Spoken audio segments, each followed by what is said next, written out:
Olá, tudo bem? Eu sou Eduardo Jucá e nós estamos em Conexão Neural. Hoje, gravação do episódio especial do mês com o convidado especial. E para abrir com chave de ouro a nossa série de convidados do canal, o Dr. André Cabral, neuropediatra pela Escola Paulista de Medicina Unifesp, diretor médico da Clínica Alberto Lima, referência em pediatria no estado do Ceará há mais de 30 anos, e uma referência pessoal como neuropediatra na nossa cidade, na nossa região. O nosso assunto hoje, André, vai ser o desenvolvimento do sistema nervoso, que é um assunto em comum para todos os profissionais que cuidam de criança e se preocupam especificamente com a saúde do sistema nervoso. Então, neuropediatras, neurocirurgiões pediátricos, os próprios pediatras, que são o centro do cuidado da saúde da criança, os profissionais da reabilitação. Então, esse é um assunto em comum para muitas categorias de profissionais que se ocupam da saúde da criança e também geram muita curiosidade, muitas dúvidas para as próprias famílias das crianças. Afinal, como eu vou trabalhar para que o desenvolvimento do cérebro do meu filho seja o mais adequado, o mais pleno possível, porque esse processo vai influir em toda a vida dele, em toda a vida de cada indivíduo. André, muito bom dia, obrigado por você estar aqui com a gente no Conexão Neural. Espero que seja uma ótima conversa e certeza vai gerar muito interesse. E já entrando no nosso assunto, eu perguntaria quais são os meios mais adequados para que uma mãe, para que uma família acompanhe o desenvolvimento neurológico do seu filho. É no acompanhamento pediátrico? Quando é que entra em cena o neuropediatra? Hoje em dia existe até aplicativo para acompanhar desenvolvimento neurológico. Então, com tanta informação, como é que as famílias devem se situar nesse contexto? Primeiro, Jucá, gostaria de agradecer a oportunidade de estar aqui e falar com você e estar aqui no seu canal, que eu já acompanho. É uma extensão de mais uma relação, que temos uma relação profissional muito próxima, né, inclusive na própria Alberto Lima. E a nossa relação pessoal também de amizade e a minha relação pessoal com você de admiração, né, pelo seu trabalho, né, e por tudo que você tem feito. Falar no canal é sempre importante para mim, porque você pergunta, André, como acompanhar? Né? E como acompanhar a evolução da criançada e como a gente saber se as coisas estão indo bem?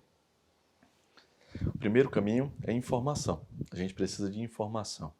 De onde vem essa informação? Essa informação vem, às vezes, lá de trás, de como fomos formados, de como fomos educados, levando em comparação aquilo que recebemos, em comparação com outros familiares, né, em comparação com outros filhos ou sobrinhos, que é uma dúvida frequente, inclusive, dos pais que chegam no meu consultório. Muitas vezes os pais chegam, de certa forma, constrangidos em falar que o filho está mais lento no seu desenvolvimento do que um sobrinho, do que o irmão mais velho. E até se desculpam, dizendo, André, eu sei que não posso comparar. Como não? Como não posso comparar? Se na medicina tudo que fazemos é uma comparação.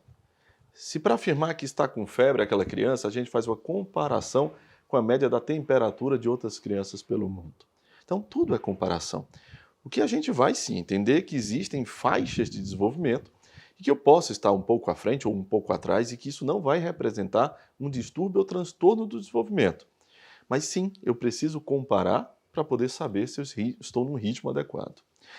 Mas essa busca de informação ela vai servir geralmente como sinal de alerta. Ok, estou atrasado. Ou então, ok, pareço atrasado. Quem é o profissional e o primeiro profissional que geralmente está envolvido nessa questão? Da parte médica, o pediatra. O pediatra geral é o profissional que vai cuidar da puericultura, ou seja, daquele estudo da criança do desenvolvimento. Então, afirmar se acontecem de forma adequada ou se a gente precisa, né, de uma avaliação de outro especialista, que seja um especialista nos atrasos, nos transtornos ou doenças que possam estar relacionados a isso, que aí nesse caso é o neurologista infantil, também conhecido como neuropediatra. Então, cabe ao pediatra, aquele profissional que está na rotina do dia a dia da criança, que é preocupado com o peso, com o crescimento, ou também o desenvolvimento e as intercorrências infecciosas, inflamatórias que podem acontecer, cabe a ele o reconhecimento se há algo que precise de uma investigação mais profunda, porque ele suspeita de que ali existe um atraso. Esse profissional médico, ele pode sim lançar mão, inclusive, de já iniciar uma terapia, um tratamento para essa criança. Hoje a gente pede que, feito o reconhecimento precoce de que algo não vai bem, a gente logo comece a tratar. Tratar não é remédio. Tratar é indicar uma terapia, é orientar um estímulo, é fazer com que aquela família entenda o que é que pode ser feito para modificar. Então, antes mesmo de chegar no especialista em transtornos do desenvolvimento, que é o neuropediatra, o paciente já está avaliado por um colega médico pediatra, encaminhado para os profissionais da área de reabilitação indicados, seja um fisioterapeuta, terapeuta ocupacional, fonoaudiologista, um profissional daquela área específica, um educador físico, aquela área que está em dificuldade. E aí ele já chega muitas vezes para o neurologista, já com a suspeita diagnóstica, com o início de um tratamento e já com as dúvidas próprias para serem tiradas com aquele profissional responsável. Então, hoje, na área médica, o profissional indicado para o reconhecimento precoce de que algo não vai bem no desenvolvimento é o médico pediatra geral. Fora da área médica, nós temos nos professores fortes aliados. Os professores têm e devem fazer sim uma avaliação e uma indicação para aquela família de que algo não vai bem. E ali, uma relação madura e de muita responsabilidade e confiança mútua, deve haver uma conversa para que seja indicada uma avaliação pelo médico pediatra. E aí, de novo, se esse sentir necessidade, encaminhamento para a gente da neurologia infantil. Perfeito, André. Puxando um pouco para a neurociência, que é a base, não é, da nossa atuação, a base científica de toda a nossa atuação, a gente se lembra que o ser humano, diferentemente dos outros animais, dos vertebrados, ele é uma espécie que vem ao mundo, que nasce muito pouco preparado, não é? Você vê, por exemplo, um potrinho, um cavalinho que nasce, dali a poucos dias ele já está correndo ali praticamente independente. E um bebê que nasce, ele precisa de todos os cuidados, porque justamente ele vai executar boa parte do seu desenvolvimento neurológico já fora do útero materno. Então é preciso cuidar muito bem desse processo, acompanhar e identificar eventuais dificuldades para que ele se realize da maneira mais plena, mais adequada possível. E você falou de dois grandes aliados, os médicos, pediatras e os professores, não é? Eu sou absolutamente fã dos pediatras, tenho uma parceria muito grande com eles, não é? Você também. E eu costumo dizer que assim como as mães são mais do que pessoas, os pediatras são mais do que médicos, não é? Porque cuidam dessa matéria mais nobre que há no universo, que é o desenvolvimento cerebral. O cérebro de uma criança é realmente de uma potencialidade imensa. Olha, quando a gente anunciou aí nas nossas redes sociais que seria você o convidado aí do mês de junho de 2022, que você iria abrir essa série, a gente recebeu um número muito grande de perguntas, de respostas em caixinhas, de comentários, sugerindo aí temas para a nossa conversa. E um dos mais frequentes foi alguns esclarecimentos sobre fatores ambientais que podem favorecer o desenvolvimento neurológico ou, no sentido inverso, fatores que podem prejudicar o desenvolvimento neurológico. Então, a que eu devo expor a criança para que ela tenha um desenvolvimento mais adequado e quais são as ameaças da rotina, do dia a dia, do ambiente que podem prejudicar esse desenvolvimento? A sua pergunta, ela é muito importante e se tornou ainda mais importante, Jucá, nessa época de pandemia. A gente bate muito forte na tecla de que como é que somos assim, né? Assim, como fomos formados assim, né? Por que que hoje o Eduardo Jucá, um neurocirurgião, palestrante, neuropesquisador, se tornou a pessoa que é, né? O que que fez isso acontecer?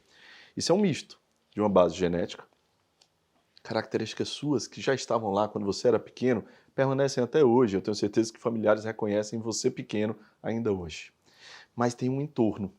Algo favoreceu para que você chegasse nesse ponto. E é esse entorno que a gente tenta fazer com que seja um entorno saudável. O que eu falo muito para os pais é que não existe o permitido ou o proibido, mas que ali a gente está formando as conexões nervosas, as sinapses, e essas vias vão ser formadas e baseadas naquilo que é oferecido para a criança. Então, assim, todo mundo lembra e reconhece na infância a fase do desenvolvimento motor. As pessoas sabem que uma criança deve andar a partir de 1 ano até 1 ano e meio, e a maioria delas acontece até 1 ano e 3.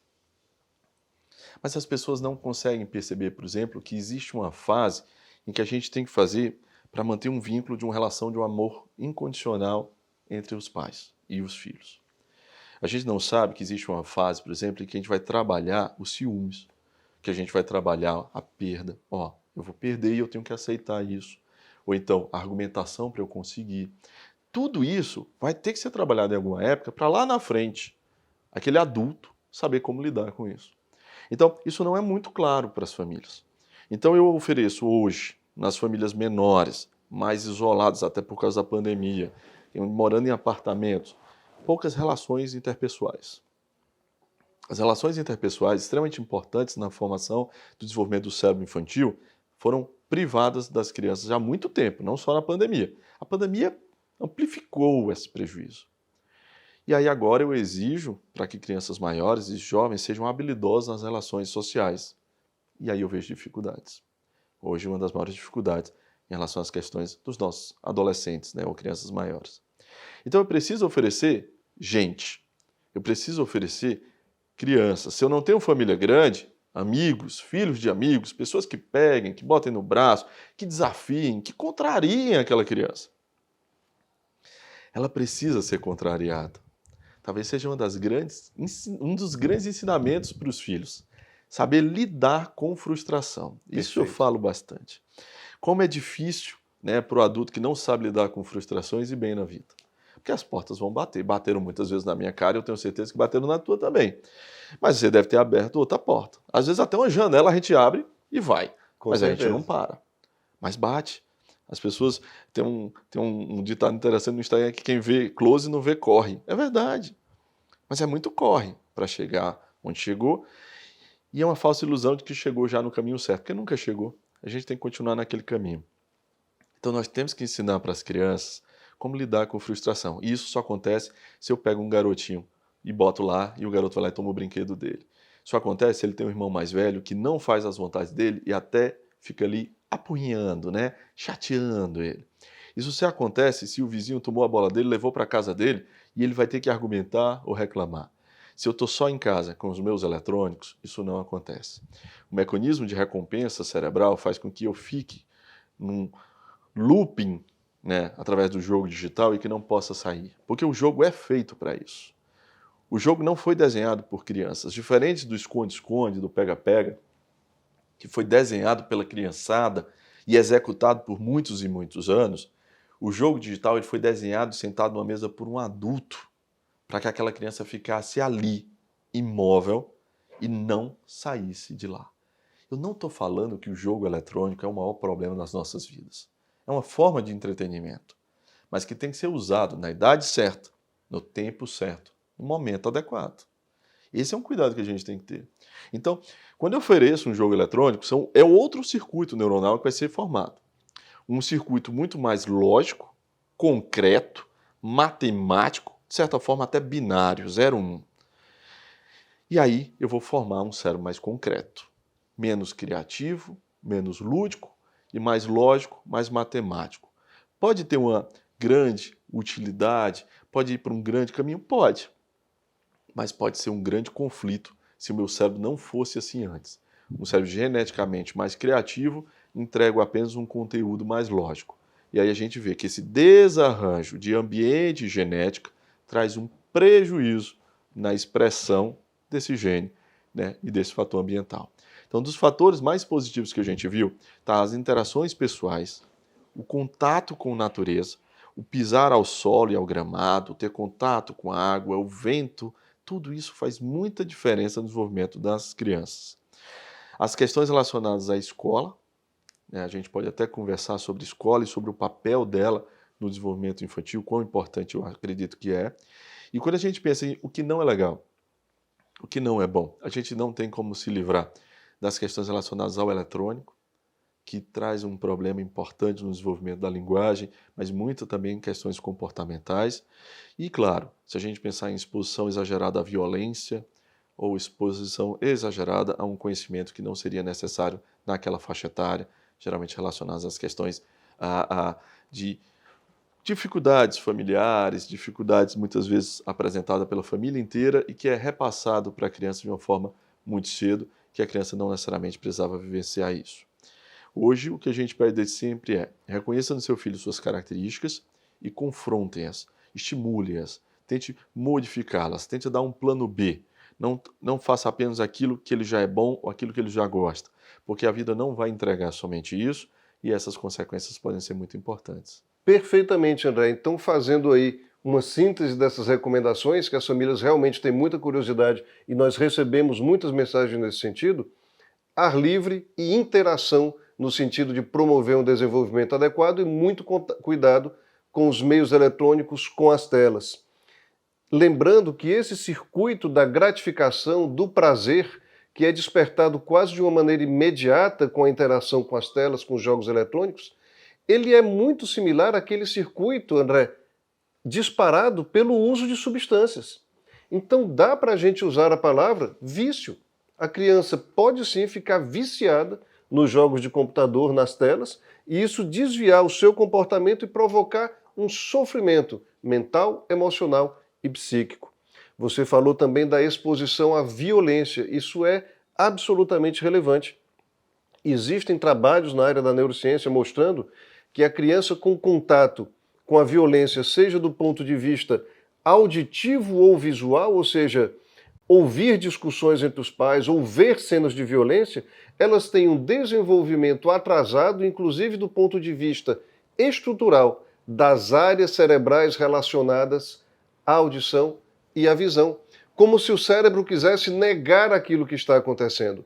Então, a neuroplasticidade, que é a capacidade do cérebro se adaptar, e na criança ela é muito mais exacerbada, ela pode funcionar para o bem, sim, com uma rápida adaptação cerebral às necessidades, mas ela pode também funcionar de uma maneira reativa, reacional, se inibindo quando colocada diante de ameaças. E talvez um fator importantíssimo nesse contexto da interação social seja a atividade esportiva, não é? Porque a atividade esportiva é cheia de situações que simulam a vida, como coisas que eu conquisto, coisas que eu perco, interações, frustrações, ocasiões em que eu serei superado por outras pessoas, ocasiões em que o meu desempenho vai superar outras pessoas. Então, com isso, a criança vai aprendendo a ter uma competição que existe sim na vida, mas de uma maneira saudável, porque ela vai conviver com aquelas mesmas pessoas. Então isso vai construindo aí circuitos cerebrais que vão preparar para o resto da vida. A atividade esportiva, então, é muito importante. Acho interessante quando você cita a atividade esportiva, Juca, porque principalmente os esportes coletivos, eles são realmente um pouco do retrato da vida. E o treinamento é isso, a gente treina, né, na vida bastante para poder executar essas atividades. O treinamento no esporte não é diferente. É para aquele dia do jogo, é para aquele dia da competição. É também bacana saber que existem pessoas para te apoiar, assim como no esporte coletivo. Que se a bola passa aqui no meio de campo, eu vou ter um zagueiro ali atrás que ele vai dar um chutão e vai resolver tudo. Né? E que se ele não der o chutão e não resolver, mesmo assim a gente vai entender que vai ter um novo jogo, que a bola logo vai ser recomeçada e que a gente está pronto para outra. Então o esporte acaba sendo para a gente, né, um excelente exercício de desenvolvimento infantil. E que deve ser adequado, claro, cada um para aquela criança. Assim. Não existe o esporte, melhor esporte para todo mundo. Existe aquele melhor esporte para aquela criança. E outro ponto que você citou artigos interessantes sobre a questão da violência infantil. A gente tem uma revisão da Pediatrics, aliás, da Academia Americana de Pediatria, bem bacana, que foi divulgada na Pediatrics, de que era sobre os principais males ocasionados pela exposição excessiva de violência visual, né, na televisão, em 20 anos, né, de apanhado. O primeiro é que as crianças poderiam acreditar que a violência é uma forma de resolver conflitos. O segundo é que as crianças poderiam acreditar que o mundo é mais violento do que ele é de verdade. Isso trazia um quadro de ansiedade importante e uma piora de transtornos ansiosos ou depressivos. E o terceiro, e talvez o mais grave e mais comum deles, é uma diminuição da sensibilização à violência. Isso é extremamente perigoso porque, embora você não torne a criança mais violenta, se ele é menos sensível à violência, ele pode, em algum momento, numa atitude mais impulsiva ou menos pensável, tornar o seu ato um ato agressivo, simplesmente porque ele não tem aquele filtro, aquela trava, que existia, mas que foi eliminado pela exposição constante à Como violência. se fosse normalizando um ambiente violento e, com isso, perpetuando para as gerações seguintes. Perfeito. E aí uma pequena discussão, um pequeno acidente de trânsito poderia se tornar num grande desastre, visto que aquela pessoa, ao invés de ter um filtro inconsciente de que aquilo não seria para tanto, já sem um filtro, essa atividade acaba passando do limite e trazendo uma consequência desastrosa. Então a exposição à violência é sim um grande problema. As crianças não deveriam receber essa questão e a gente deve respeitar a classificação indicativa de filmes e jogos, que isso funciona de verdade. Lembrem que a personalidade está em formação e até os 18 anos você está formando a personalidade. Formem filhos que tenham receio da violência, que queiram afastamento de um ambiente violento. Não é interessante crescer alguém totalmente destemido, porque a gente deve sim temer algumas coisas. A gente só conseguiu se desenvolver como ser humano porque a gente temia o frio e criou o fogo.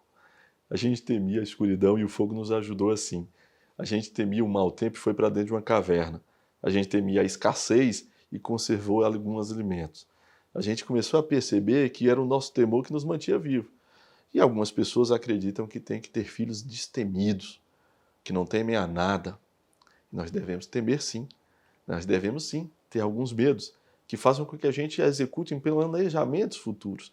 Eu vi num dia desse que você citou, né, a questão do caso de Phineas Cage, né, talvez dos precursores da neurociência, porque o caso dele é interessante, né, uma lesão frontal, né, que ele permaneceu vivo mesmo naquela época, né, um acidente gravíssimo, por exemplo, na época ainda fazendo os cavamentos para as estradas de ferro, ele perdeu parte importante do lobo frontal, e o lobo frontal é importante para o nosso planejamento futuro.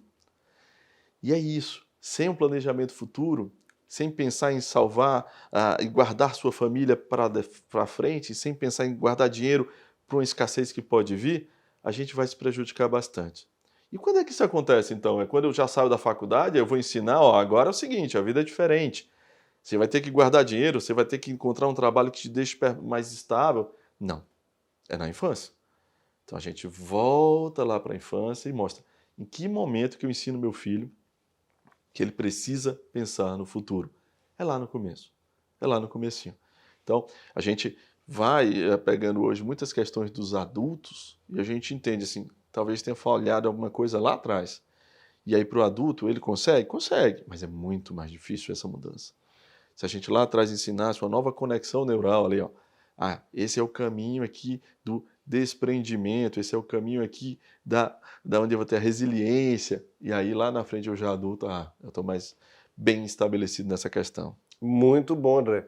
Na verdade, a palavra seria o equilíbrio, né? Sim. Nós temos que criar para a sociedade indivíduos criativos, proativos, mas também que saibam reconhecer os desafios para se protegerem. Muito bem, André. A gente pintou aqui um cenário do que é que ameaça e do que é que promove um desenvolvimento neurológico adequado.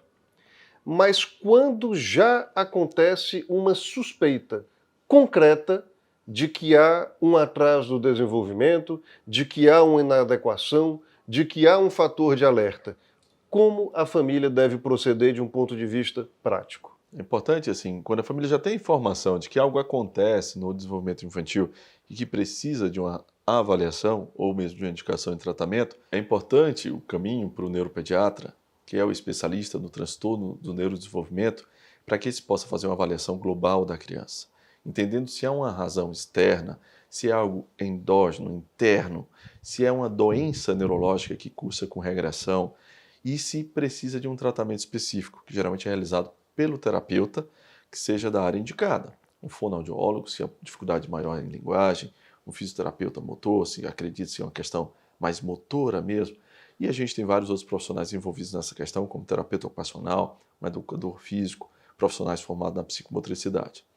Então, é extremamente importante a família, já em detrimento da informação de que esse garoto tem ou pode ter um atraso do neurodesenvolvimento, que procure um neurologista infantil para essa avaliação.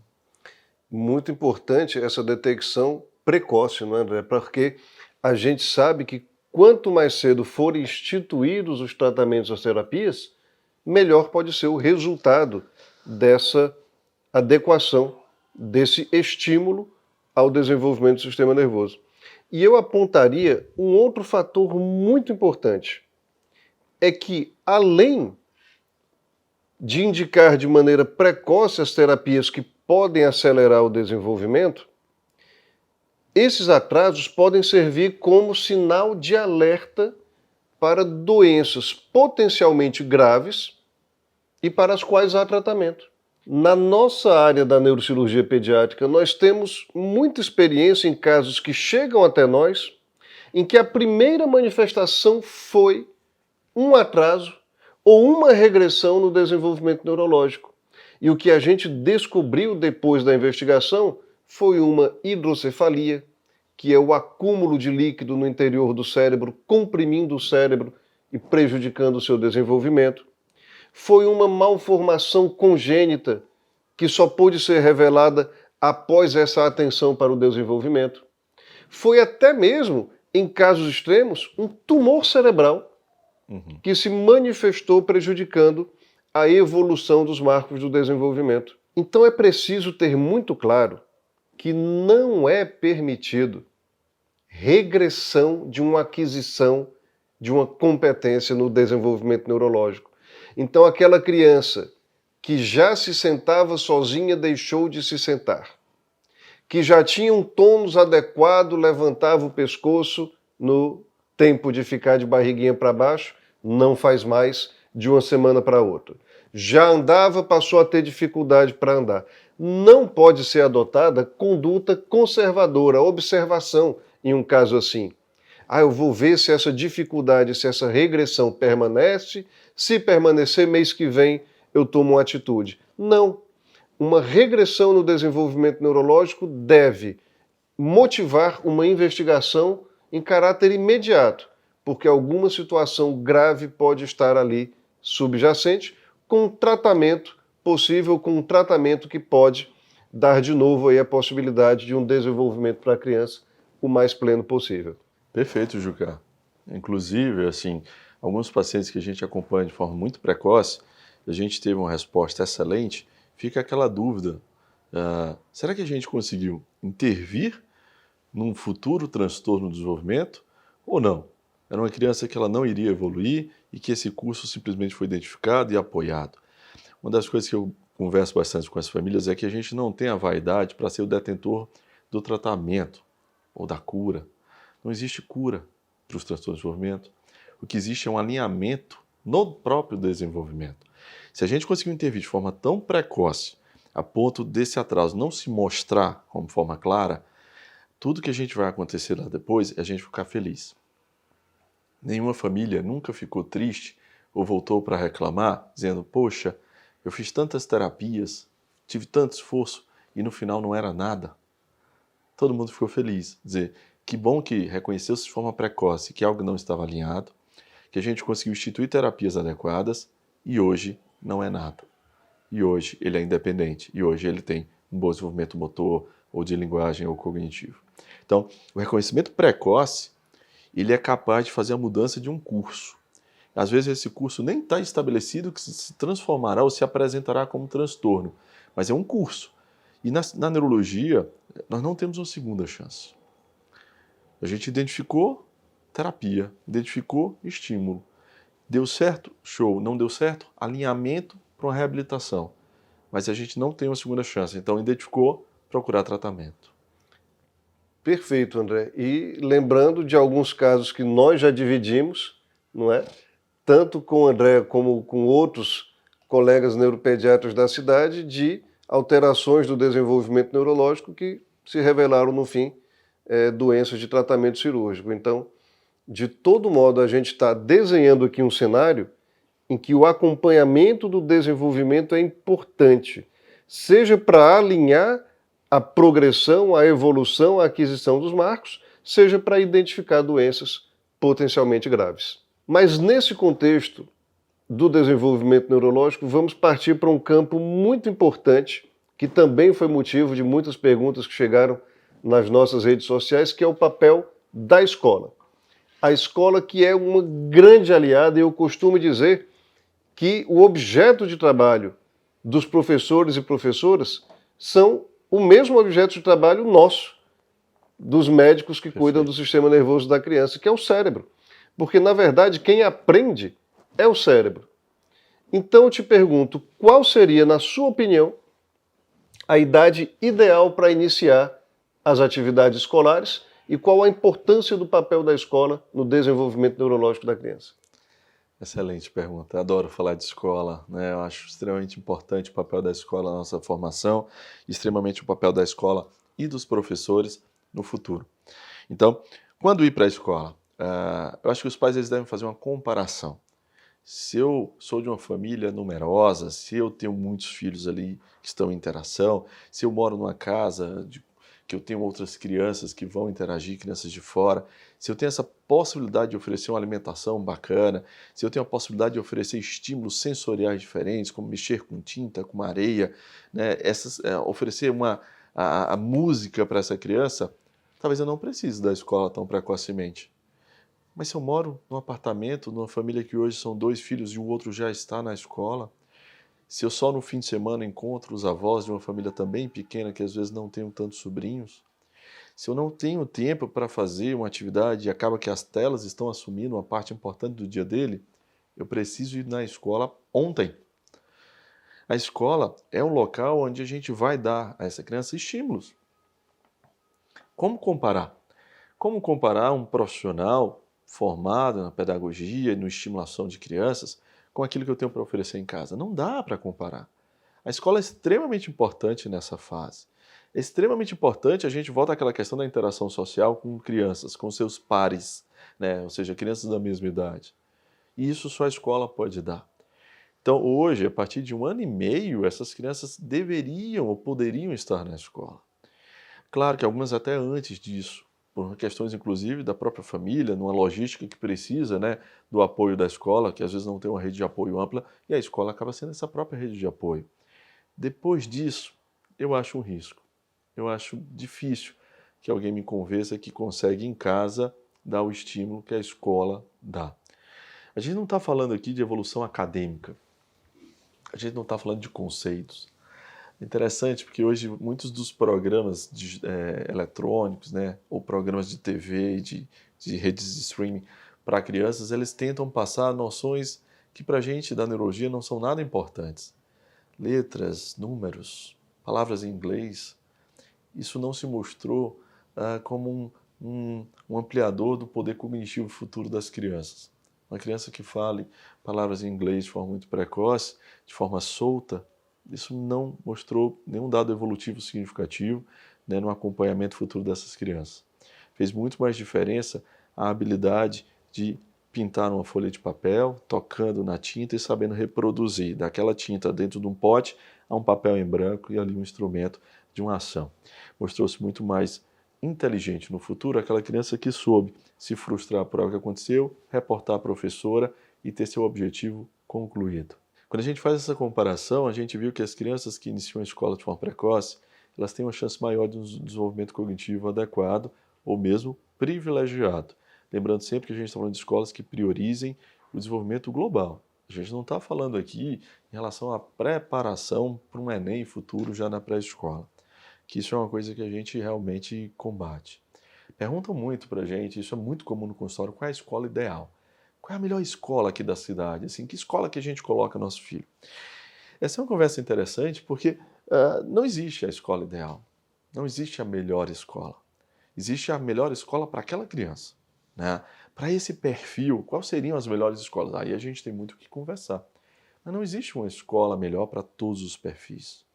Eu costumo de separar a escola, a gente teve essa chance de ter essa conversa até em outro bate-papo, na pré-escola, onde a gente procura um ambiente acolhedor, um apoio, e que ofereça muitos estímulos sensoriais. Na escola que vai do ensino fundamental, onde a gente espera formar, além dos ganhos de conceitos acadêmicos, mas principalmente as questões morais, éticas, religiosas, com apoio da casa, sem esquecer, porque isso não é papel da escola somente, a escola, na verdade, vai meio que moldando e testando. Eu digo que a escola, além de formador, ele é um teste, ele mostra pra gente se está funcionando ou não. E aí sim, no ensino médio, você chega para a criança ali, já adolescente, no 9º ano, e pergunta, e aí, o que é que você quer? Qual é a sua expectativa? Para onde você quer ir? E aí a gente vai junto e coloca. Então, a gente tem que procurar 3 escolas, que podem ser a mesma, mas muitas vezes não é. Então, a escola tem um papel extremamente importante e a gente acredita que deve-se ir precocemente para a escola e a gente deve procurar uma escola que atenda o anseio daquela criança naquela fase, sem problema, para que depois pode ser que aquela escola não seja ideal e a gente faça uma mudança. Muito importante isso, André. E lembrando que, além de tudo isso, a escola tem um papel importante de detectar situações ameaçadoras para a saúde da criança. Por exemplo, um eventual atraso do desenvolvimento neurológico vai ficar muito evidente dentro da convivência escolar e do olhar atento dos professores, e também situações de violência de que a criança pode ser vítima em outros ambientes, uma eventual mudança de comportamento que denuncia essa situação pode também aparecer na escola. Então, há um papel social também muito importante e muito por causa disso a gente vê o quanto que as nossas crianças ficaram prejudicadas durante a pandemia de Covid-19, com um fechamento muito prolongado da escola, em que em alguns momentos isso foi absolutamente necessário para conter a pandemia. Mas a gente precisa estar preparado para outras situações em que isso se faça necessário, para que o ambiente escolar seja preservado no máximo possível, porque ele é fundamental para o desenvolvimento neurológico das nossas crianças. E aqui a gente manda um abraço especial para o pessoal do movimento Escolas Abertas. Esticando ainda um pouco nessa área do papel da escola e das interações sociais, a gente pode enxergar algumas ameaças e algumas oportunidades de estímulo. Então, de um lado, como é que você vê a influência negativa do bullying, que é um assunto tão divulgado atualmente, presente nas obras cinematográficas, nas redes sociais, muita preocupação justificada em torno. E, por outro lado, o papel do acolhimento, o papel do elogio no desenvolvimento da criança. Como é que a gente pode lidar com essa ameaça e favorecer essa importante forma de estímulo que é o reforço positivo? Acho muito importante a gente falar sobre isso, Juca, porque havia uma certa romantização do bullying, né? Você até citou a questão cinematográfica, né? De que era uma atitude aceita que poderia parecer engraçada ou algo que poderia ser julgado como brincadeira, que não é. O bullying, ele representa uma relação totalmente díspara, uma relação em que você tem uma pessoa que exerce um poder sobre outra.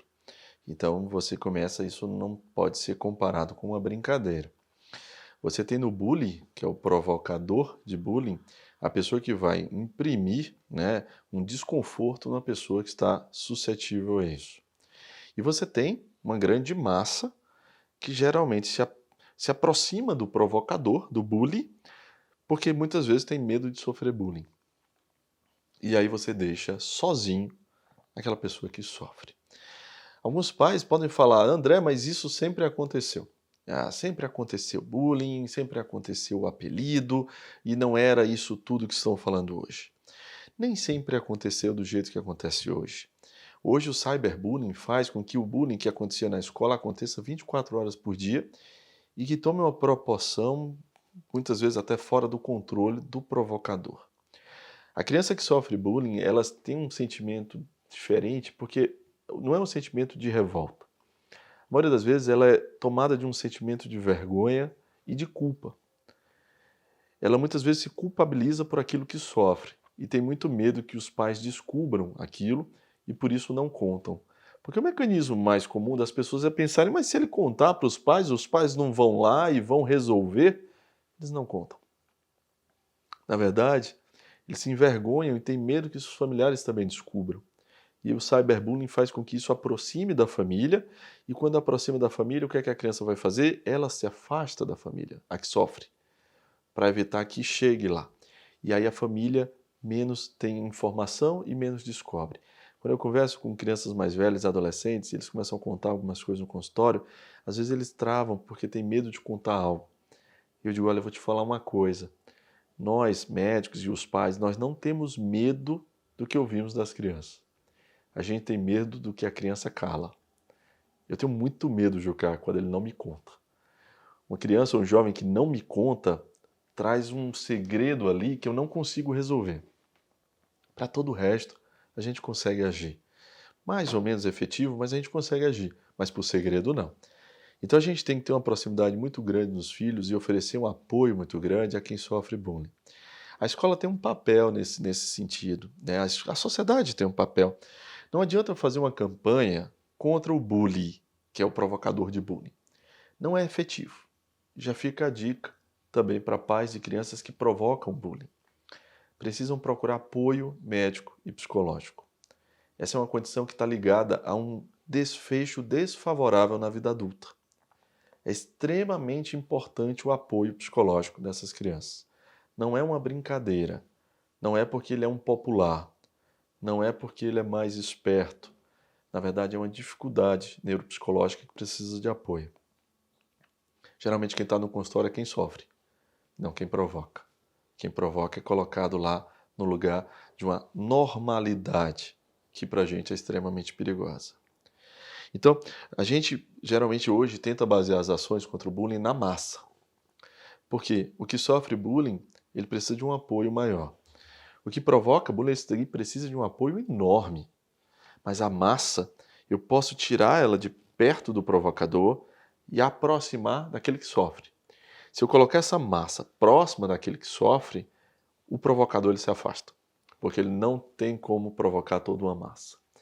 E para a gente é importante essa questão de que quando eu fizer uma campanha, que eu faça uma campanha não para aquele que provoca e não tentando dar forças para aquele que sofre, porque isso sozinho não é suficiente. Não é tão simples quanto possa parecer.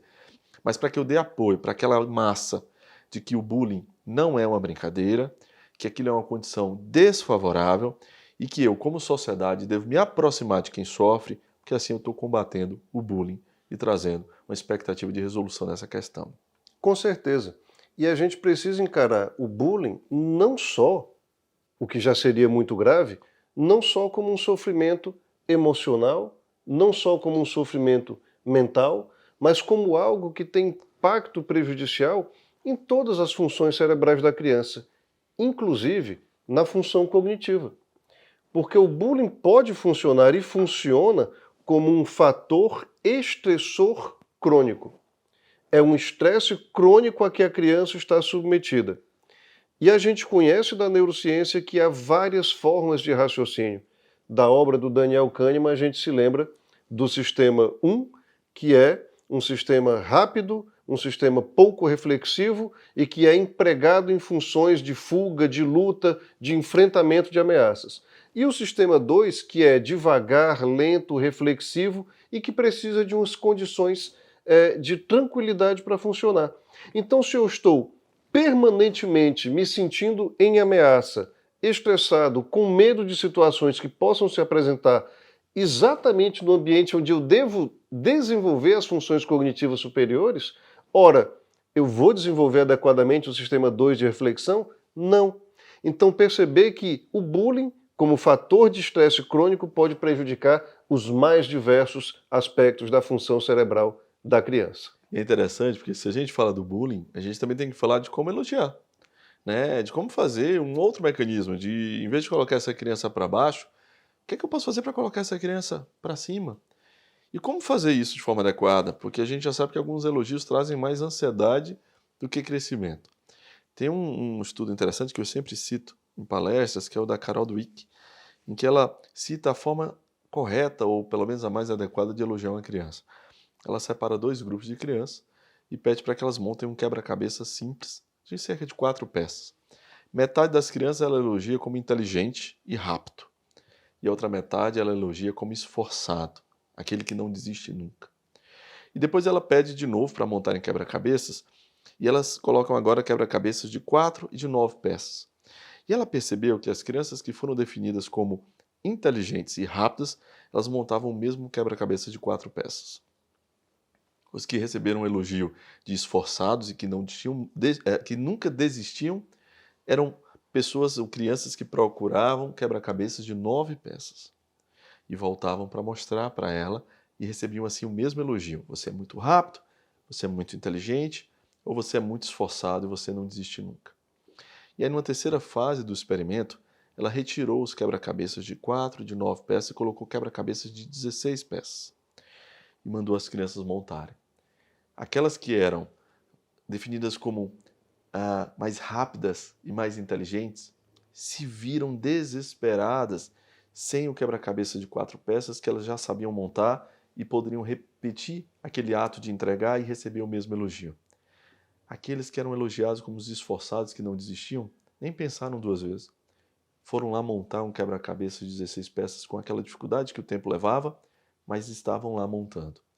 As crianças do grupo 1, as rápidas e inteligentes, boa parte desistiram do experimento. Choraram, pediram às mães, interromperam ali o experimento porque elas não continuaram e não conseguiram concluir. Resultado é que a gente tem que elogiar uma criança naquilo que ela pode entregar. E ninguém pode entregar o ser o mais inteligente ou tirar 10, ser a melhor nota. Mas a gente pode entregar não desistir, a gente pode entregar ser esforçado, a gente pode entregar cumprir horários, ter rotina de estudo, e é assim que a gente deve elogiar. Chegou um 10, olha, parabéns. Isso é um reflexo do teu estudo. Isso é um reflexo do teu esforço. Isso só aconteceu porque foi lá. Não vou elogiar a sua inteligência, porque se ele é inteligente, ele continuará inteligente mesmo com a nota baixa. E é importante que ele me mostre uma nota baixa e eu possa dizer, olha, embora inteligente, não houve esforço, não houve dedicação. Ou não, você é inteligente, houve esforço, mas a vida é assim, a gente tropeça. Vamos fazer a próxima diferente? Então, elogiar a ação e não o indivíduo. Essa é uma recomendação importantíssima e a gente precisa lembrar sempre que isso não é só uma questão comportamental, mas que tem por base uma adaptação do sistema nervoso em termos estruturais, em termos do estabelecimento de conexões neurais que vão perenizar, perpetuar esses tipos de comportamento. Então, quando a gente deixa a nossa criança na escola de manhã, a gente recebe uma outra criança à tarde, que teve o seu cérebro trabalhado por professores e professoras, preparando padrões de comportamento que vão se repetir ao longo do tempo, em longo prazo. Puxa, André, que conversa excelente e eu acho que está sendo muito bom para a gente abrir realmente essa fila aí de convidados que vão nos ajudar aqui a entender os mais diversos aspectos da neurociência. E nesse sentido, de uma atuação sempre em conjunto, de uma atuação multidisciplinar que o sistema nervoso da criança exige, tem uma dúvida que os pais sempre colocam, as famílias, é muito básica: qual é o profissional que eu devo procurar? Por exemplo, o neurocirurgião pediátrico, que é o meu caso, não atua em situações de suspeita de transtorno do espectro autista. Por outro lado, o neuropediatra, ele é fundamental no acompanhamento em geral do sistema nervoso, mas ele não executa cirurgias. Então, para esclarecer as famílias, conta um pouco para a gente como é essa organização da equipe multidisciplinar que se dedica ao tratamento do sistema nervoso das crianças. Excelente pergunta, Juca. A gente da Clínica Alberto Lima acredita na pediatria geral como o médico generalista de crianças, aquele que primeiro recebe. Então, é o médico pediatra o especialista na criança. É ele o especialista no crescimento e também no desenvolvimento. Nós, neuropediatras, somos os especialistas nos transtornos do desenvolvimento. Então, quando algo não vai bem, somos nós os procurados para que possamos identificar e propor um planejamento terapêutico.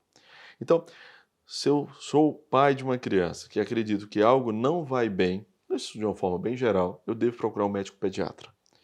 Porque isso pode estar relacionado a alguma questão necessariamente pediátrica, como algo nutricional, como algo relacionado a um quadro infeccioso, como algo relacionado a uma questão própria do neurodesenvolvimento que vai requerer a ação do neuropediatra. Mas nem sempre é do neuropediatra. Pode, inclusive, ter a ver com uma questão sistêmica de alguma outra especialidade médica pediátrica. Imagine uma criança que tenha, na verdade, identificado uma cardiopatia. Imagine uma criança que tenha uma nefropatia crônica. Essa criança ela vai ser direcionada para a resolução do quadro sistêmico dela e não para o neuropediatra. É por isso que eu acredito muito que o pediatra geral é o médico responsável pelo primeiro atendimento e é ele a pessoa mais habilitada em falar de desenvolvimento infantil. E nós, neurologistas infantis, como eu falei há pouco, aqueles que recebem quando algo não vai bem nesse desenvolvimento. Quando nós identificamos que há uma questão estrutural, seja relacionada a um tumor, a uma questão vascular, seja relacionada a uma alteração na estrutura cerebral que faz com que o fluxo licórico não esteja adequado e possa trazer uma hidrocefalia ou qualquer outra condição relacionada, aí a gente precisa do especialista nas questões estruturais cerebrais, que é o neurocirurgião infantil. É extremamente importante que se procure pessoas que tenham essa habilitação nas crianças. O adulto não é uma criança pequena. Todos nós que fazemos a área pediátrica sabemos disso. Assim como sabemos também que não é uma formação generalista de adulto que autoriza a mexer num cérebro de criança. É a especialização própria no cérebro de criança que nos tornam habilitados em mexer, transformar e fazer com que aquele cérebro possa encontrar um escape para um desenvolvimento adequado. Então, partindo depois de uma criança que foi avaliada por um neuropediatra, esse neuropediatra indicou ou uma avaliação neurocirúrgica se ele achou que era prudente e necessário, ou ele encaminha então para a resolução. Porque nós, neurologistas infantis, não agimos na resolução da questão. Quem age? Os terapeutas. Esses sim, reais transformadores daquela criança. São os terapeutas que vão trazer os ganhos em cima das dificuldades que a gente encontrou lá no consultório. Fonoaudiologia, terapia ocupacional, psicologia, fisioterapia, especialistas em psicomotricidade, educadores físicos. A gente poderia citar ainda um grande outro número de profissionais que estão habilitados e relacionados a essa questão, que trabalham com as dificuldades infantis, mas vindo de um diagnóstico médico e uma indicação de um tratamento. Essa indicação eu sempre gosto de reforçar e lembrar que é uma sugestão de uma abordagem, porque é o especialista na reabilitação que fala sobre métodos indicados, frequência, carga horária, resposta, reavaliações, e a gente acompanha junto essa equipe. Então, é uma equipe multidisciplinar que é responsável por esse ganho. Não é o neuropediatra sozinho.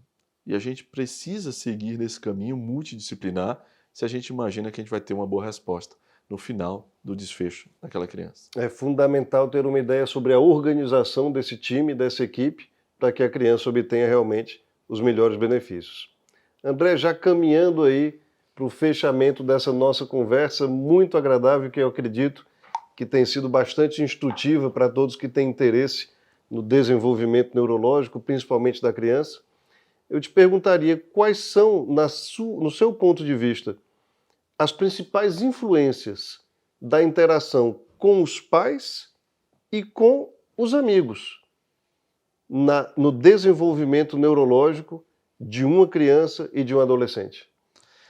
Essa pergunta é bacana, Juca, porque às vezes a família está errando não na forma de fazer, mas no timing. Ela perdeu talvez o momento de fazer aquilo. A gente tem que entrar por aquela porta quando ela está mais aberta. Quando ela está bem fechadinha, fica extremamente difícil. A criança, existe um gráfico interessante sobre quão influente é a opinião dos pais e quão influente é a opinião dos amigos no cérebro da criança e adolescente. E nesse gráfico, a influência dos pais, que é enorme, beira o 100%, quando a gente está falando da primeira infância, e depois ainda assume uma importância gigante numa infância completa, ela começa a cair, ela se torna numa fase mínima, mínima mesmo, porque até depois, quando adulto, existe um certo retorno, na adolescência.